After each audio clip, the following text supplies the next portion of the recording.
नमः शिवाय। मैं हूँ वामिका और आप सभी का हमारे चैनल आध्यात्मिक सागर में हार्दिक स्वागत है। आज सुनिए सोमवार व्रत की पौराणिक कथा। बहुत समय पहले वाशकल नामक गांव में बिंदुक नाम का एक ब्राह्मण रहता था। वह अधर्मी, दुरात्मा और महापापी था। उसकी स्त्री बहुत सुंदर थी। उसका नाम चंचुला था। वह सदा उत्तम धर्म का पालन करती थी, परंतु बिंदुक वैश्यागामी था। इस तरह कुकर्म करते हुए बहुत समय व्यतीत हो गया। उसकी स्त्री काम से पीड़ित होने पर भी सधर्म नाश के भय से क्लेश सहकर भी काफी समय तक धर्म भ्रष्ट नहीं हुई, परंतु आगे चलकर वह भी अपने दुराचारी पति के आचरण से प्रभावित होकर दुराचारी और अपने धर्म से विमुख हो गई। इस तरह दुराचार में डूबे हुए उन पति पत्नी का बहुत सा समय व्यर्थ बीत गया। वैश्यागामी दूषित बुद्धि वाला वह दुष्ट ब्राह्मण बिंदुक समय अनुसार मृत्यु को प्राप्त होकर नरक में चला गया। बहुत समय तक नरक के दुखों को भोगकर वह मूढ़ बुद्धि पापी विंध्य पर्वत पर भयंकर पिशाच हुआ। इधर उस दुराचारी बिंदुक के मर जाने पर वह चंचुला नामक स्त्री बहुत समय तक पुत्रों के साथ अपने घर में रहती रही। पति की मृत्यु के बाद वह भी अपने धर्म से गिरकर पर पुरुषों का संग करने लगी थी। सती विपत्ति में भी अपने धर्म का पालन करना नहीं छोड़ती। यही तो तप है। कठिन तो होता है, लेकिन इसका फल मीठा होता है। एक दिन दैव योग से किसी पुण्य पर्व के आने पर वह अपने भाई बंधुओं के साथ गोकर्ण क्षेत्र में गई। उसने तीर्थ के जल में स्नान किया और बंदी जनों के साथ यहाँ वहां घूमने लगी। वह एक देव मंदिर में गई। वहां उसने एक ब्राह्मण के मुख से भगवान शिव की परम पवित्र एवं मंगलकारी कथा सुनी। ब्राह्मण कह रहे थे कि जो स्त्रियां व्यभिचार करती हैं, वे मरने के बाद जब यमलोक जाती हैं, तब यमराज के दूत उन्हें तरह तरह से यंत्रणा देते हैं कि वे उसके कामांगों को तप्त लौह के डंडों से दागते हैं। तप्त लौह के डंडों से उसका संसर्ग कराते हैं। ये सारे दंड इतनी वेदना देने वाले होते हैं कि जीव पुकार पुकार कर कहता है कि अब वह ऐसा नहीं करेगा, लेकिन यमदूत उसे छोड़ते नहीं हैं। कर्मों का फल तो सभी को भोगना पड़ता है। देव, ऋषि, मनुष्य सभी इससे बंधे हुए हैं। ब्राह्मण के मुख से ये वैराग्य बढ़ाने वाली कथा को सुनकर चंचुला भय से व्याकुल हो गई। कथा समाप्त होने पर सभी लोग वहां से चले गए। तब कथा बांचने वाले ब्राह्मण देवता से चंचुला ने कहा, हे ब्राह्मण, धर्म को न जानने के कारण मेरे द्वारा बहुत बड़ा दुराचार हुआ है। स्वामी, मेरे ऊपर कृपा कर मेरा उद्धार कीजिए। आपके प्रवचन को सुनकर मुझे इस संसार से वैराग्य हो गया है। मुझ मूढ़ चित्त वाली पापिनी को धिक्कार है। मैं निंदा के योग्य हूँ। मैं बुरे विषयों में फंसकर अपने धर्म से विमुख हो गई थी। कौन मुझ जैसी को मार्ग में मन लगाने वाली पापिनी का साथ देगा? जब यमदूत मेरे गले में फंदा डालकर मुझे बांध कर ले जाएंगे और नरक में मेरे शरीर के टुकड़े करेंगे, तब मैं कैसे उन महायातनाओं को सहन कर पाऊंगी? मैं सब प्रकार से नष्ट हो गई हूँ, क्योंकि अभी तक मैं हर तरह से पाप में डूबी रही हूँ। हे ब्राह्मण, आप मेरे गुरु हैं, आप ही मेरे माता पिता हैं। मैं आपके शरण में आई हूँ। मुझ अबला का अब आप उद्धार कीजिए। इस प्रकार विलाप करती हुई चंचुला ब्राह्मण देवता के चरणों में गिर पड़ी।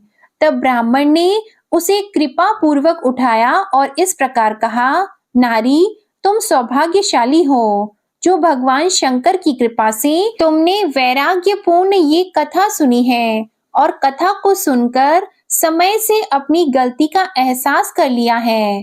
तुम डरो मत और भगवान शिव की शरण में जाओ। उनकी परम कृपा से तुम्हारे सभी पाप नष्ट हो जाएंगे।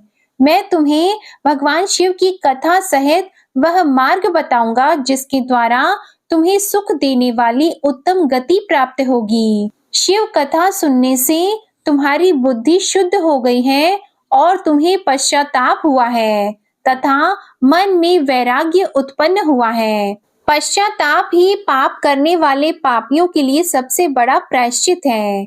जो मनुष्य अपने कुकर्म के लिए प्रायश्चित नहीं करता, वह उत्तम गति प्राप्त नहीं करता, परंतु जिसे अपने कुकृत्य पर हार्दिक पश्चाताप होता है, वह अवश्य ही उत्तम गति का भागीदार होता है।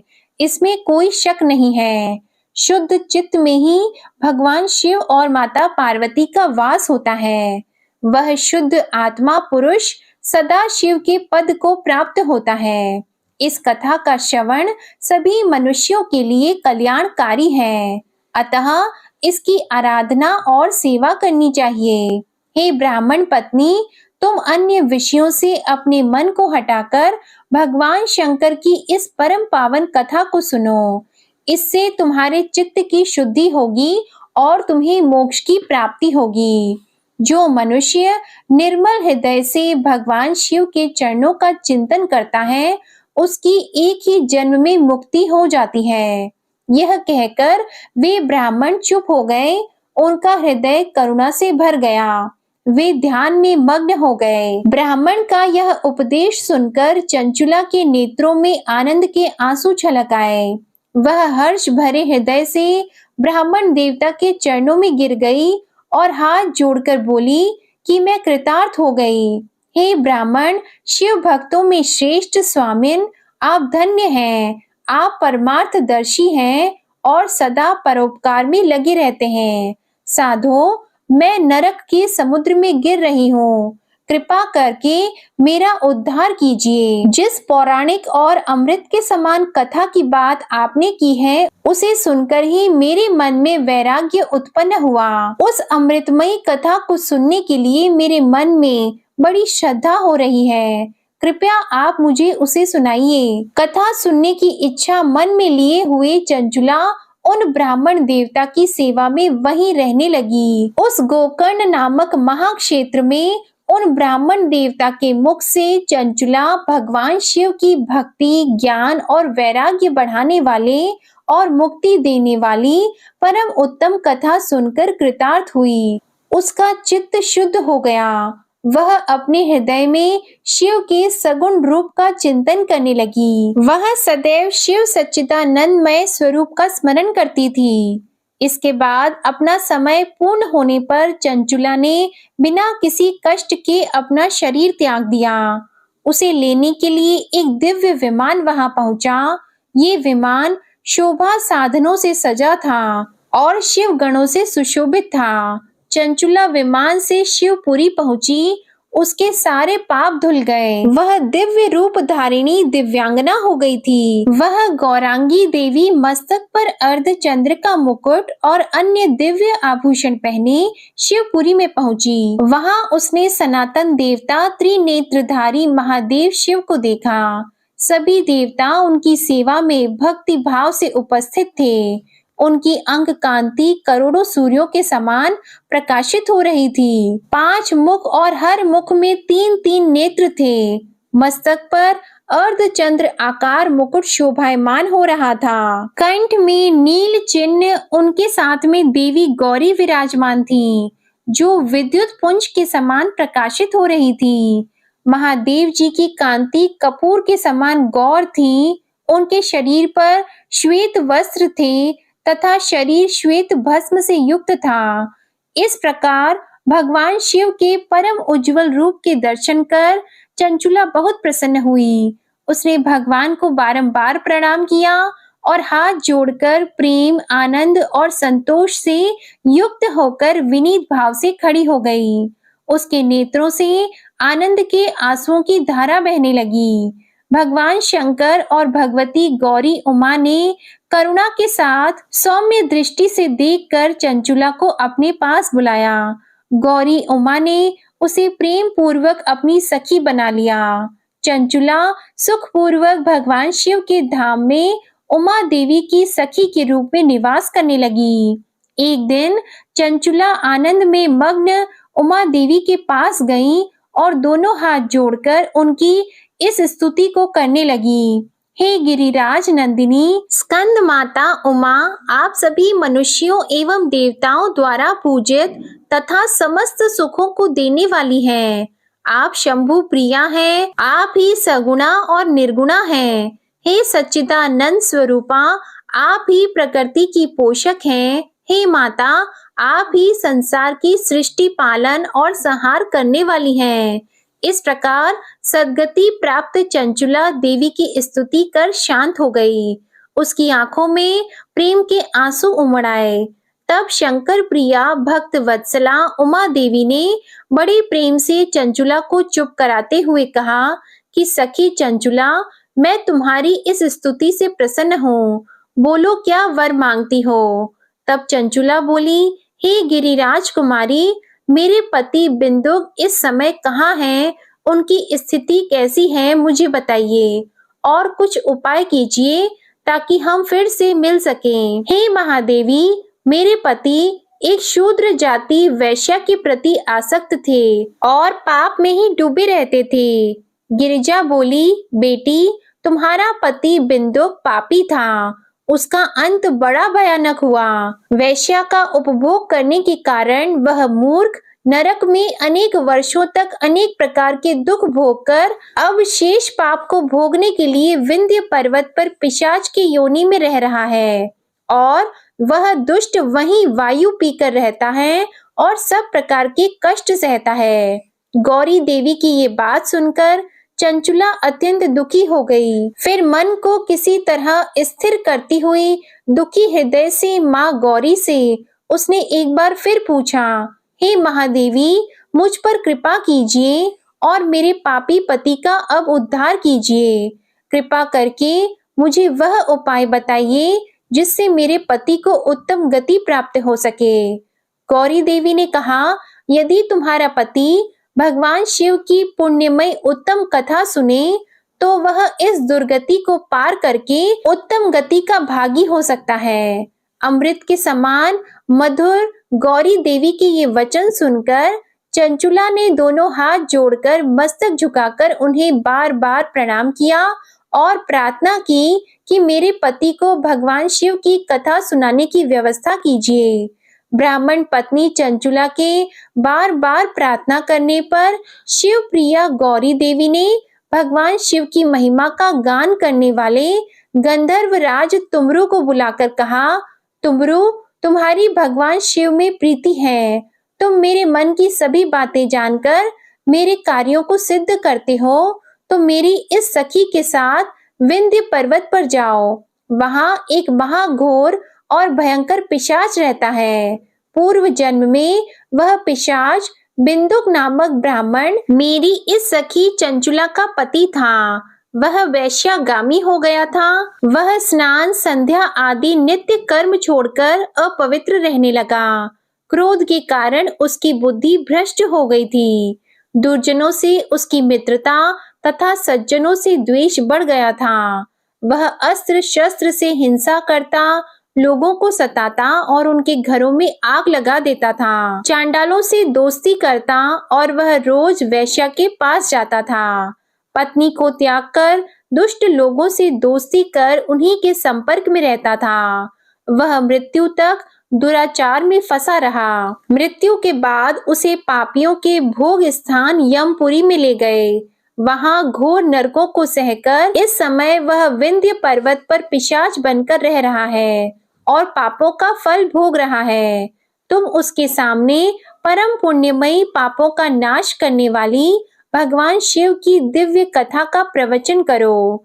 इस कथा के सुनने से उसका हृदय सभी पापों से मुक्त होकर शुद्ध हो जाएगा और वह प्रेत योनि से मुक्त हो जाएगा। दुर्गति मुक्त होने पर उस बिंदुक नामक पिशाच को तुम विमान पर बिठाकर भगवान शिव के पास ले आना।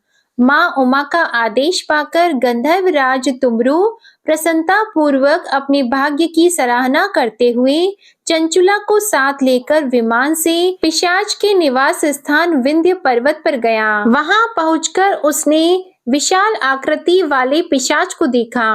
उसका शरीर विशाल था, उसकी ठोड़ी बड़ी थी, वह कभी हंसता, कभी रोता, कभी उछलता था। महाबली तुमरू ने बिंदुक नामक पिशाच को पाशों से बांध लिया। उसके पश्चात तुमरू ने कथा बांचने के लिए स्थान तलाश कर मंडप की रचना की। शीघ्र ही इस बात का पता लोगों को चल गया कि एक पिशाच के उद्धार हेतु देवी पार्वती की आज्ञा से तुमरू भगवान शिव की कथा सुनाने विंध्य पर्वत पर आया है। उस कथा को सुनने के लोभ से बहुत से देवर्षि वहां पहुंच गए। सभी को आदर पूर्वक स्थान दिया गया।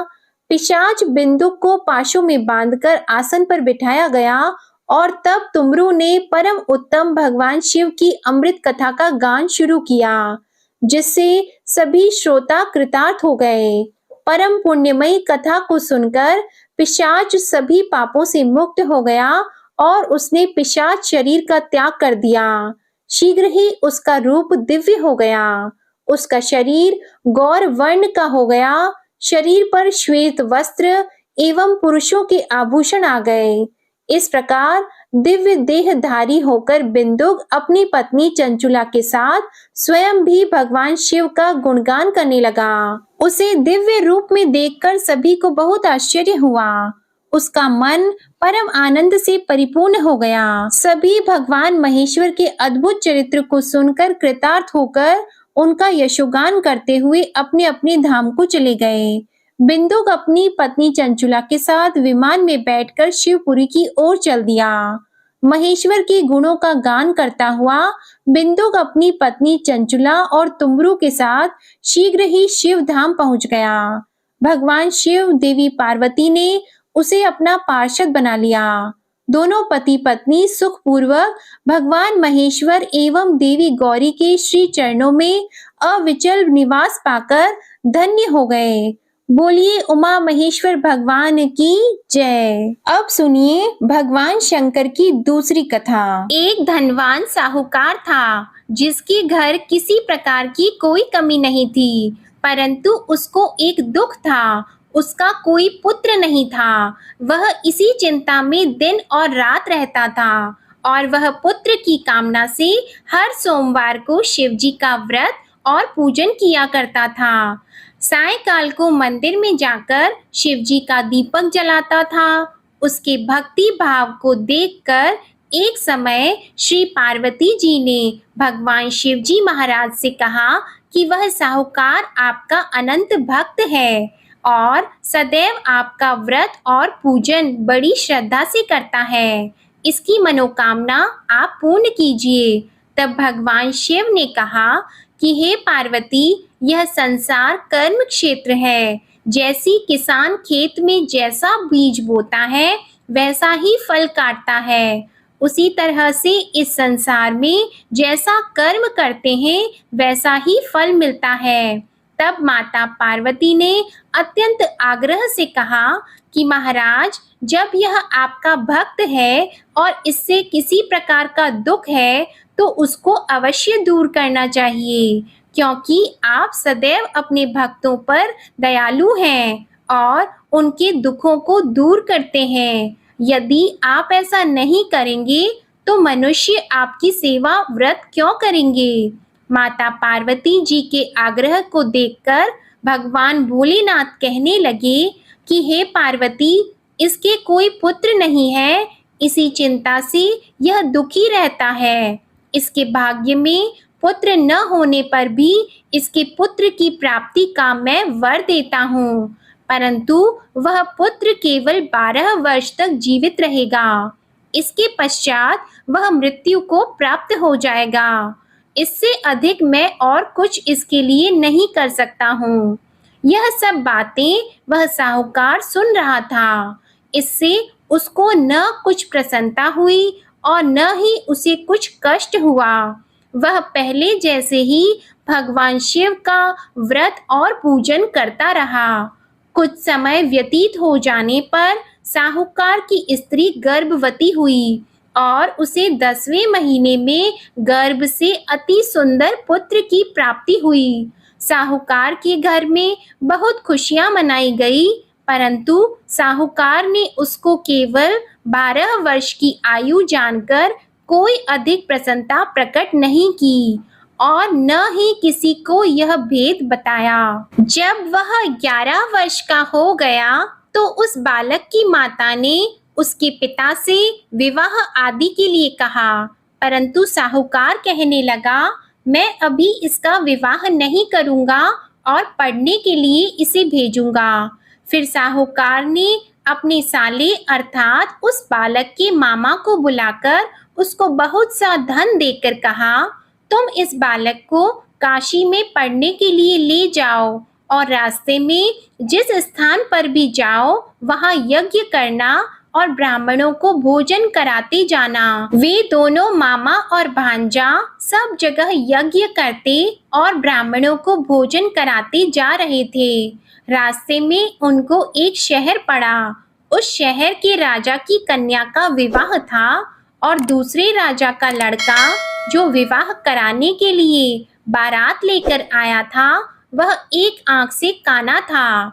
उसके पिता को इस बात की बड़ी चिंता थी कि कहीं वर को देखकर कन्या के माता पिता विवाह में किसी प्रकार की अड़चन पैदा न कर दें। इस कारण जब उसने अति सुंदर सेठ के लड़के को देखा तो उसने मन में विचार किया कि क्यों न दरवाजे के समय इस लड़के से वर का काम चलाया जाए। ऐसा विचार करके वर के पिता ने उस लड़के और मामा से बात की तो वे दोनों राजी हो गए।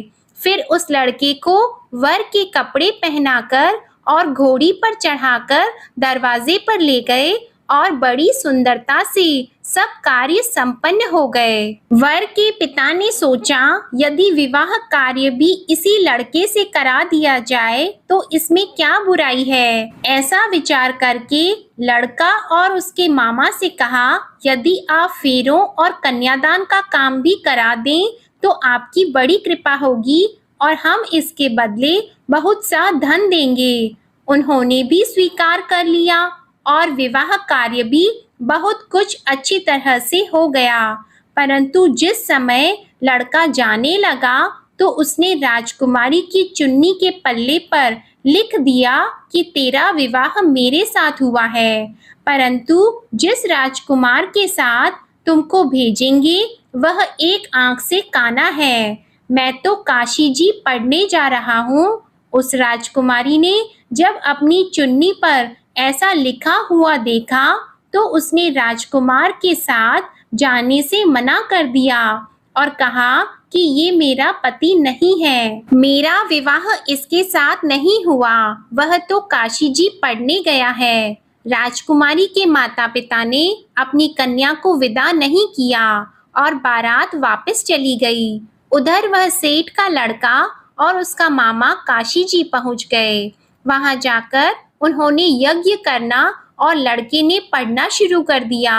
जब लड़के की आयु 12 साल की हो गई तब एक दिन उन्होंने यज्ञ रचा रखा था कि लड़के ने अपने मामा से कहा कि आज तो मेरी तबीयत ठीक नहीं है। मामा ने कहा, अंदर जाकर सो जाओ। जब लड़का अंदर जाकर सो गया और थोड़ी देर में उसके प्राण निकल गए। जब उसके मामा ने आकर देखा कि वह तो मुर्दा पड़ा है तो उनको बहुत दुख हुआ और उन्होंने सोचा कि मैं अभी रोना पीटना मचा दूंगा तो यज्ञ का कार्य अधूरा रह जाएगा।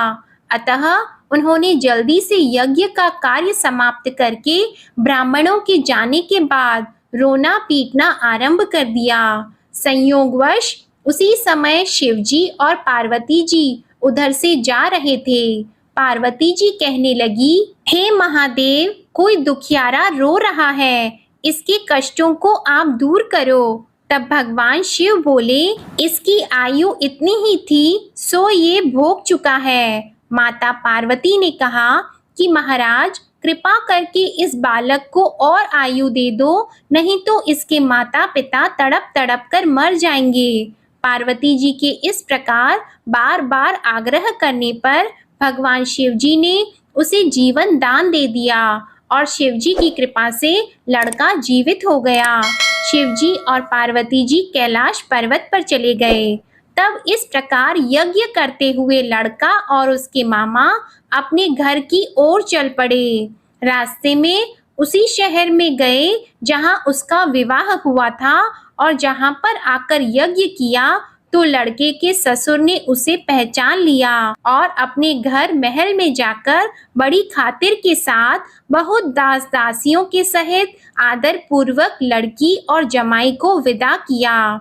जब वह अपने शहर के निकट आए तो मामा ने कहा, मैं पहले तुम्हारे घर जाकर सबको खबर करता हूँ। उस समय लड़के के माता पिता अपने घर की छत पर बैठे हुए थे और उन्होंने यह प्रण कर रखा था कि यदि हमारा पुत्र सकुशल घर आएगा तो राजी खुशी नीचे उतरकर आ जाएंगे, नहीं तो छत से गिरकर अपने प्राण खो देंगे। इतने में उस लड़के के मामा ने जाकर यह समाचार दिया कि आपका पुत्र आ गया है, परंतु उनको विश्वास नहीं हुआ। तब उसके मामा ने शपथ पूर्वक कहा कि आपका पुत्र अपनी स्त्री के साथ बहुत सारा धन लेकर आया है। तो सेठ ने आनंद के साथ उसका स्वागत किया और बड़ी प्रसन्नता से रहने लगे। इस प्रकार जो भी व्यक्ति सोमवार का व्रत करता है अथवा इस कथा को पढ़ता है या सुनता है, भगवान भोलेनाथ उसके सभी दुखों को दूर करके उसकी समस्त मनोकामनाओं को पूर्ण करते हैं। बड़ी ही श्रद्धा और भक्ति के साथ अब आप सुनिए सोमवार की दूसरी कथा। एक बार की बात है, माता पार्वती शिवजी को पति के रूप में प्राप्त करने के लिए घोर तप कर रही थी। उनके तप को देखकर देवताओं ने शिवजी से देवी की मनोकामना को पूर्ण करने की प्रार्थना की। शिवजी ने पार्वती जी की परीक्षा लेने के लिए सप्त ऋषियों को भेजा। सप्त ऋषियों ने शिवजी के सैकड़ों अवगुण गिनाए, पर पार्वती जी को महादेव जी के अलावा किसी और से विवाह मंजूर नहीं था। तब शंकर जी ने स्वयं पार्वती जी की परीक्षा लेने की ठानी। तब भगवान शंकर स्वयं प्रकट हुए और पार्वती जी को वरदान देकर अंतर्ध्यान हुए। इतने में पार्वती माता जहाँ तप कर रही थी वहीं पास में तालाब में मगरमच्छ ने एक लड़के को पकड़ लिया। लड़का जान बचाने के लिए चिल्लाने लगा। तब पार्वती जी से उस बच्चे की चीख सुनी नहीं गई। द्रवित हृदय होकर वे तालाब पर पहुंची। वहां देखा कि मगरमच्छ लड़के को तालाब के अंदर खींचकर ले जा रहा है। लड़के ने देवी को देखकर कहा कि मेरी माता पिता और भाई बंधु कोई नहीं है, आप मेरी रक्षा करें। तो पार्वती जी ने कहा कि मगरमच्छ इस लड़के को छोड़ दो। मगरमच्छ बोला, दिन के छठे पैर में जो मुझे मिलता है उसे मैं अपना आहार समझकर स्वीकार कर लेता हूँ, यह मेरा नियम है। ब्रह्मदेव ने दिन के छठे पहर में इस लड़के को भेजा है तो मैं इसे क्यों छोड़ूं? पार्वती जी ने विनती की कि तुम इसे छोड़ दो, बदले में तुम्हें जो चाहिए वह मुझसे कहो। तो मगरमच्छ बोला, एक ही शर्त पर मैं इसे छोड़ूंगा। आपने तप करके महादेव जी से जो वरदान लिया है, यदि उस तप का फल मुझे दे दो तो मैं इसे छोड़ दूंगा। पार्वती जी तुरंत तैयार हो गईं। उन्होंने कहा, मैं अपने तप का फल तुम्हें देने को तैयार हूँ, लेकिन तुम इस बालक को छोड़ दो। मगरमच्छ ने समझाया, सोच लो देवी, जोश में आकर संकल्प मत करो। हजारों वर्षों तक जैसा तप किया है वैसा देवताओं के लिए भी संभव नहीं है। उसका सारा फल इस बालक के प्राणों के बदले चला जाएगा। पार्वती जी ने कहा, मेरा निश्चय पक्का है, मैं तुम्हें अपने तप का फल देती हूँ, तुम इसको जीवन दे दो। मगरमच्छ ने पार्वती जी से तप दान करने का संकल्प करवाया।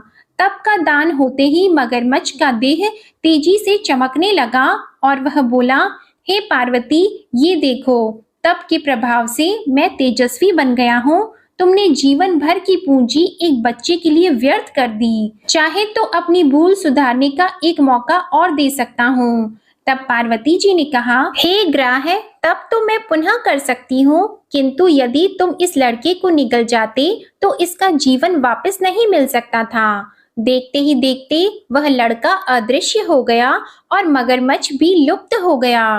पार्वती जी ने विचार किया, मैंने तप तो दान कर दिया है, अब पुनः से तप आरंभ करूंगी। पार्वती जी ने फिर से तप करने का संकल्प किया।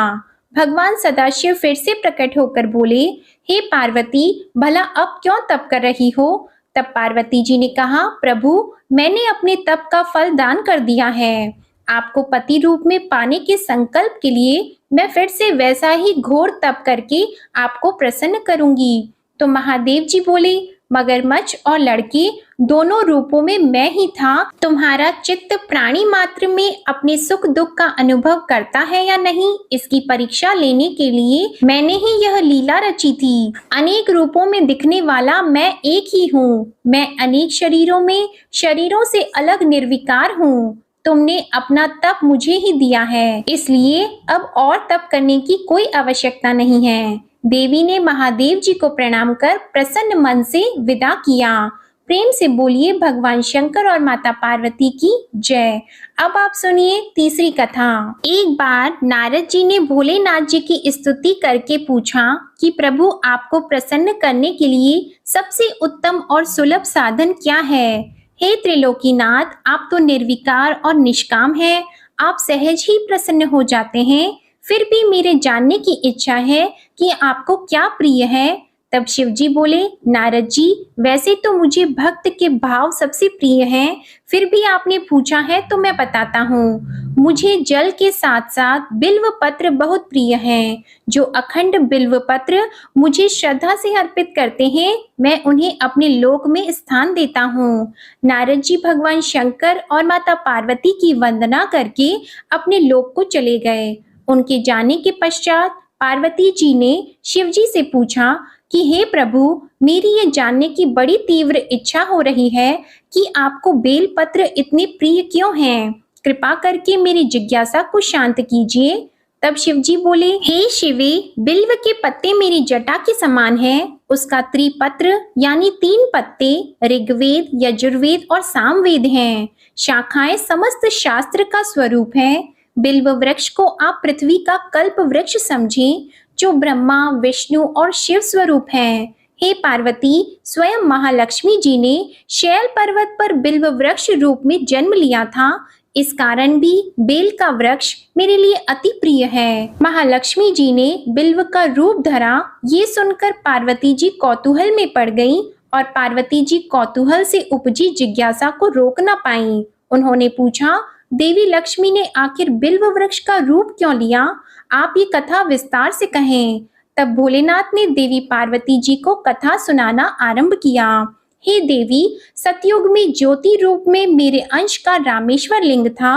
ब्रह्मा आदि देवों ने उसका विधिवत पूजन अर्चन किया था। इसका परिणाम ये हुआ कि मेरे अनुग्रह से वाणी देवी सबकी प्रिय हो गई। वे भगवान विष्णु को सतत प्रिय हो गई। मेरे प्रभाव से भगवान केशव के मन में वाग देवी के लिए जितनी प्रीति उत्पन्न हुई, वह स्वयं लक्ष्मी जी को नहीं भाई। लक्ष्मी देवी का श्री हरि के प्रति मन में कुछ दुराव पैदा हो गया। वह चिंतित और रुष्ट होकर चुपचाप परम उत्तम श्रीशैल पर्वत पर चली गईं। वहां उन्होंने तप करने का निश्चय किया और उत्तम स्थान का चयन करने लगी। महालक्ष्मी ने उत्तम स्थान का निश्चय करके मेरे लिंग विग्रह की उग्र तपस्या प्रारंभ की। उनकी तपस्या कठोरतम होती जा रही थी। हे परमेश्वरी, कुछ समय के बाद महालक्ष्मी जी ने मेरे लिंग विग्रह से थोड़ा ऊर्ध्व में एक वृक्ष का रूप धारण कर लिया। अपने पत्तों और पुष्प द्वारा निरंतर मेरा पूजन करने लगी। इस तरह महालक्ष्मी जी ने लाखों वर्षों तक घोर आराधना की। अंततः उन्हें मेरा अनुग्रह प्राप्त हुआ। मैं वहां प्रकट हुआ और देवी से इस घोर तप की आकांक्षा पूछकर वर देने को तैयार हुआ। महालक्ष्मी जी ने मांगा कि श्री हरि के हृदय में मेरे भाव से वाग देवी के लिए जो स्नेह हुआ है वह समाप्त हो जाए। तब शिव जी बोले, मैंने महालक्ष्मी जी को समझाया, श्री हरि के हृदय में आपके अतिरिक्त किसी और के लिए कोई प्रेम नहीं है। वाग देवी के प्रति उनका प्रेम नहीं अपितु श्रद्धा है। यह सुनकर लक्ष्मी जी प्रसन्न हो गईं और पुनः श्री विष्णु के हृदय में स्थित होकर निरंतर उनके साथ विहार करने लगी। हे पार्वती, महालक्ष्मी के हृदय का एक बड़ा विकार इस प्रकार दूर हो गया। इस कारण हरिप्रिया उसी वृक्ष रूप में सर्वदा अतिशय भक्ति से भरकर यत्न पूर्वक मेरी पूजा करने लगी। हे पार्वती, इसी कारण विश्व का वृक्ष, उसके पत्ते, फल, फूल आदि मुझे बहुत प्रिय हैं। मैं निर्जन स्थान में बिल्व वृक्ष का आश्रय लेकर रहता हूँ। बेल वृक्ष को सदा सर्व तीर्थ में एवं सर्व देवमय मानना चाहिए। बिल्व पत्र, बिल्व फूल, बिल्व वृक्ष अथवा बिल्व काष्ठ के चंदन से जो मेरा पूजन करता है, वह भक्त मेरा अति प्रिय है। बिल्व वृक्ष को शिव के समान ही समझो। वह मेरा शरीर है जो बिल्व पर चंदन से मेरा नाम अंकित करके मुझे अर्पण करता है। मैं उसे सभी पापों से मुक्त करके अपने लोक में स्थान देता हूँ। हे देवी, उस व्यक्ति को स्वयं लक्ष्मी जी भी नमस्कार करती हैं जो मेरा पूजन करते हैं। जो बिल्व मूल में प्राण छोड़ता है, उसको रुद्र देह प्राप्त होता है और ऐसे मनुष्य पर सदैव ही माता लक्ष्मी की कृपा रहती है और साथ ही साथ भगवान नारायण की कृपा भी उन पर सदैव बनी रहती है। प्रेम से बोलिए भगवान शिव और माता पार्वती की जय। अब सुनिए गणेश भगवान की कथा। एक साहूकार था, उसके घर रोज एक ब्राह्मणी रोटी लेने के लिए घर आती थी। घर के अंदर घुसते ही पोल के ऊपर गजानन जी का मंदिर था। वह गणेश जी को रोटी का एक कौर हमेशा भोग लगाती थी। बहुत दिन हो गए। गणेश जी महाराज ने कहा कि यह मुझे हमेशा भोजन करवाती है, मुझे इसे कोई ना कोई उपहार जरूर देना चाहिए। गणेश जी एक दिन उसके थाली में हीरे मोती भर देते हैं। ब्राह्मणी तो थाली लेकर अपने घर आ गई और साहूकार से रोटी लेने के लिए आना बंद हो गई। साहूकारनी ने उसे बुलावा भेजा कि बाई, रोटी लेने के लिए क्यों नहीं आती हो। ब्राह्मणी ने कहा कि मुझ पर गणेश जी प्रसन्न हो गए, बहुत वर्ष तक रोटी लेने के लिए आ गई लेकिन अब नहीं आऊंगी। साहूकारनी मन में बहुत नाराज हुई और गणेश जी से कहा कि आप ब्राह्मणी के ऊपर प्रसन्न हुए परंतु मुझ पर प्रसन्न नहीं हुए। तब गणेश जी की मूर्ति हटाकर उसने बाहर फेंक दी। इधर सेठ जी की दुकान में धंधा पानी बंद हो गए। एक दिन सेठ जी की नजर पोल के मंदिर पर गई तो सेठानी जी को पूछा कि गणेश जी कहाँ गए। तो साहूकारनी ने कहा कि ऐसे गणेश जी का क्या करें जो ब्राह्मणी पर तो प्रसन्न हो गए लेकिन हमारे ऊपर प्रसन्न नहीं हुए। इस कारण मैंने तो गणेश जी को हटाकर फेंक दिया है। तब सेठ जी ने कहा कि यह तुमने क्या किया, मेरा तो व्यापार और धंधा चलना बंद हो गया है। गणेश जी तुमने कहाँ फेंके हैं, जल्दी बताओ, मैं उन्हें वापस लेकर आता हूँ। साहूकार जी वापस से गणेश जी को लेने के लिए गए तो गणेश जी इतने भारी हो गए कि वे उठे ही नहीं। साहूकार जी ने कहा कि मेरे से गलती हो गई है, आप मेरे घर पधारिए। गणेश जी तो और भी भारी होते गए और कहा कि मैं तो नहीं चलूंगा, पहले साहूकारनी को बुलाकर यहाँ लाओ और वह मुझसे माफी मांगेगी तो ही मैं चलूंगा। और गणेश जी ने कहा कि मुझे हमेशा सवा सेर का चूरमा करके भोजन कराओगे तो ही मैं चलूंगा। साहूकार साहूकारनी को लेकर आए और उससे माफी भी मंगवाई और सवा सेर का चूरमा चढ़ाने की हाँ भी भरी। तब साहूकार और साहूकारनी ने गणेश जी को वापस घर लाकर उन्हें पोल में बिठाया। ऐसा करने पर साहूकार का व्यापार फिर से चलने लगा। हे गणेश जी महाराज, जैसे साहूकार और साहूकारनी पर आप प्रसन्न हुए वैसे सभी पर प्रसन्न होना। बोलिए गणेश जी महाराज की जय। अब आप सुनिए भगवान भोलेनाथ की आरती। ओम जय शिव ओमकारा, प्रभु हर शिव ओमकारा, ब्रह्मा विष्णु सदा शिव, ब्रह्मा विष्णु सदा शिव, अर्धांगी धारा।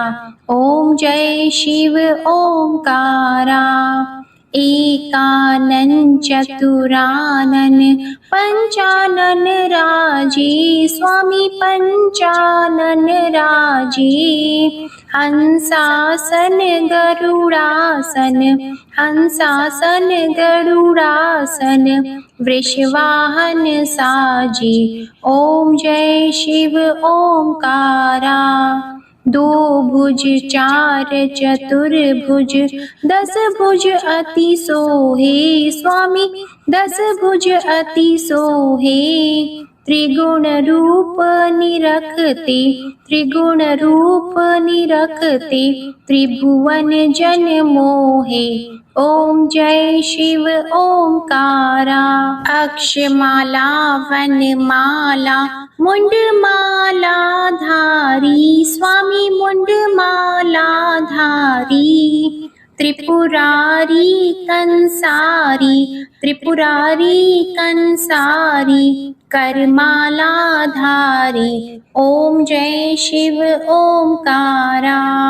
श्वेतांबर पीतांबर बाघंबर अंगे, स्वामी बाघंबर अंगे। सनकादिक गरुणादिक, सनकादिक गरुणादिक, भूतादिक संगे।